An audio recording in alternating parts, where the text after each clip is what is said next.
Yesterday, the United States carried out a mission in Iran, targeting several of their nuclear facilities.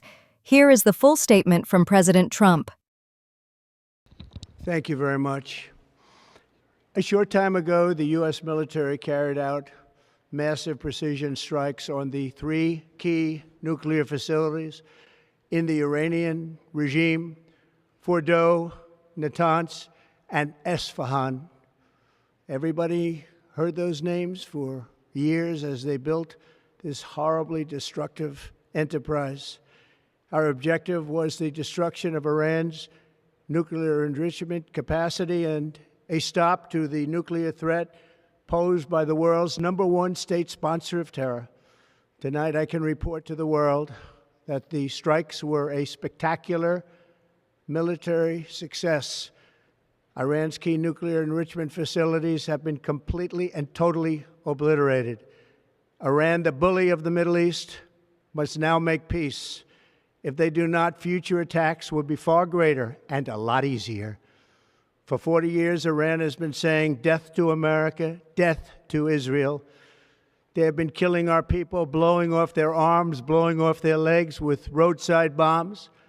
That was their specialty. We lost over 1,000 people, and hundreds of thousands throughout the Middle East and around the world have died as a direct result of their hate. In particular, so many were killed by their general, Qasem Soleimani. I decided a long time ago that I would not let this happen. It will not continue.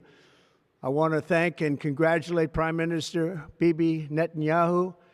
We worked as a team like perhaps no team has ever worked before. And we've gone a long way to erasing this horrible threat to Israel. I want to thank the Israeli military for the wonderful job they've done. And most importantly, I want to congratulate the great American patriots who flew those magnificent machines tonight, and all of the United States military on an operation the likes of which the world has not seen in many, many decades. Hopefully, we will no longer need their services in this capacity. I hope that's so. I also want to congratulate the chairman of the Joint Chiefs of Staff, General Dan Raisin Kane, spectacular general, and all of the brilliant military minds involved in this attack. With all of that being said, this cannot continue. There will be either peace or there will be tragedy for Iran far greater than we have witnessed over the last 8 days. Remember, there are many targets left. Tonight's was the most difficult of them all, by far, and perhaps the most lethal.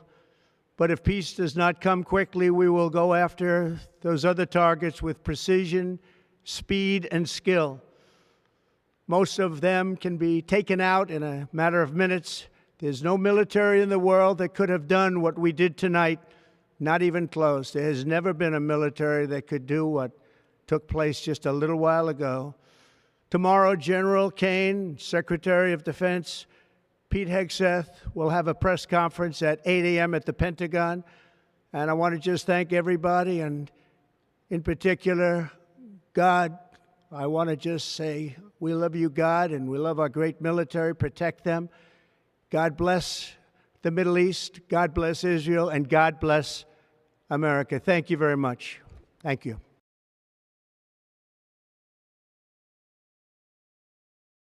In the moments after the mission, warnings from Iran started to flow, which prompted Trump to respond in kind.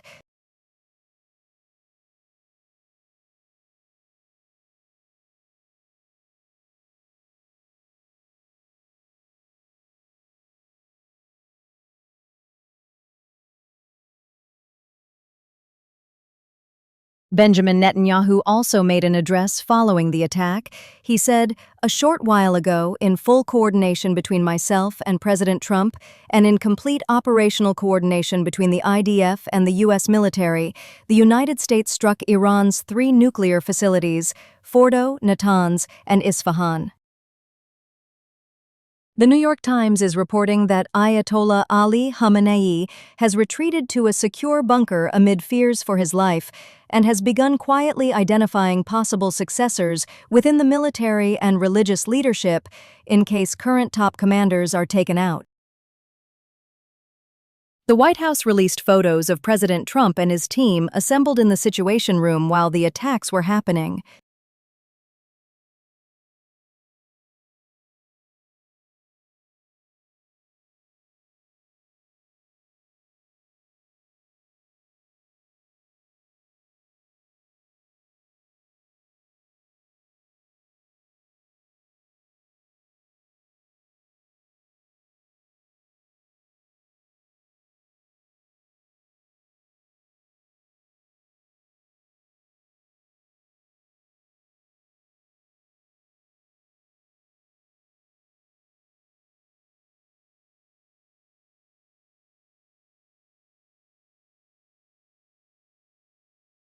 Israel has closed its airspace as well as U.S. military bases across the region are on heightened alert, expecting retaliatory strikes from Iran in the near future. Iran has threatened closure of the Strait of Hormuz and later added that any ships in the region belonging to the West will be targeted, adding quickly after that all Americans and American interests in the region will also be targeted. Several open-source reports, as well as Fox News, claims that the Esfahan facility was deeper and stronger than suspected and may have survived the attack. Roughly 5 hours after the U.S. attack, Iran struck Haifa and Jerusalem with missiles.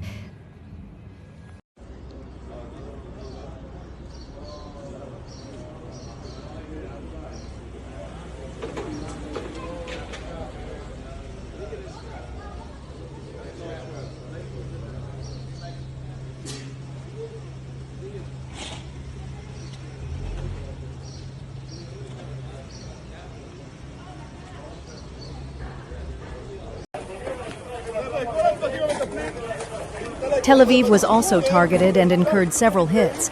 Initial reports say some of the ballistic missiles fired from Iran at Israel carried cluster munitions, with impacts in central and northern Israel.